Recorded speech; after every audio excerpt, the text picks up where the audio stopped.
ಭಾರತೀಯ ಜನತಾ ಪಾರ್ಟಿ ಹಾಗೂ JDS ಪಕ್ಷ ಎರಡೂ ಪಕ್ಷದ ಮುಖಂಡರು ಸನ್ಮಾನ್ಯ BS ಯಡಿಯೂರಪ್ಪನವರು, ಮಾನ್ಯ HD ಕುಮಾರಸ್ವಾಮಿ ಅವರು, ಪ್ರಹ್ಲಾದ್ ಜೋಶಿ ಅವರು, ಅಶೋಕ್ ಅವರು, ಚಲವಾದಿ ನಾರಾಯಣ ಸ್ವಾಮಿ ಅವರು ಎಲ್ಲ ಎರಡೂ ಪಕ್ಷದ ಮುಖಂಡರು ಸುದೀರ್ಘವಾಗಿ ಚರ್ಚೆ ಮಾಡಿ ಏನು ರಾಜ್ಯದಲ್ಲಿರ್ತಕ್ಕಂಥ ಭ್ರಷ್ಟ ಕಾಂಗ್ರೆಸ್ ಸರ್ಕಾರದ ವಿರುದ್ಧ ಕಳೆದ 2-3 ತಿಂಗಳುಗಳಿಂದ ನಿರಂತರವಾಗಿ ಕೇಳಿ ಬರ್ತಾ ಇರತಕ್ಕಂಥ ಭ್ರಷ್ಟಾಚಾರದ ಪ್ರಕರಣಗಳು, ವಾಲ್ಮೀಕಿ ಅಭಿವೃದ್ಧಿ ನಿಗಮದಲ್ಲಾಗಿರ್ತಕ್ಕಂಥ 187 ಕೋಟಿ ಲೂಟಿ ಮಾಡಿರ್ತಕ್ಕಂಥದ್ದು, ಮೈಸೂರಿನ ಮೂಡ ಹಗರಣ ಇರ್ಬೋದು, ಮತ್ತು SCP TSPನಲ್ಲಿ ಏನು ಇವತ್ತು ದಲಿತರಿಗೆ ಪರಿಶಿಷ್ಟ ಜಾತಿ ಪರಿಶಿಷ್ಟ ಪಂಗಡಗಳ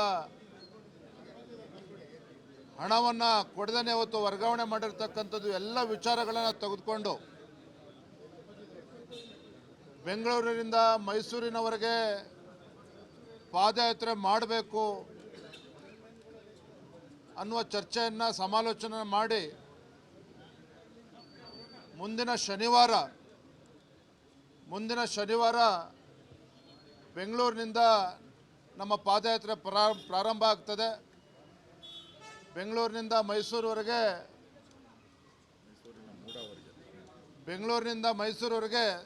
ಕನಿಷ್ಠ 7 ದಿನಗಳು ಬೇಕಾಗ್ತದೆ. ಹಾಗಾಗಿ ಶನಿವಾರ 3ನೇ ತಾರೀಕು ನಮ್ಮ ಪಾದಯಾತ್ರೆ ಪ್ರಾರಂಭ ಆಗ್ತದೆ. ಸನ್ಮಾನ್ಯ BS ಯಡಿಯೂರಪ್ಪನವರು, ಹಿರಿಯ ನಾಯಕರು, ಮಾನ್ಯ HD ಕುಮಾರಸ್ವಾಮಿ ಅವರು ಕೂಡ ಆ ಪಾದಯಾತ್ರೆಯಲ್ಲಿ ಭಾಗವಹಿಸ್ತಾರೆ, ಕಾರ್ಯಕ್ರಮನ ಉದ್ಘಾಟನೆ ಮಾಡ್ತಾರೆ.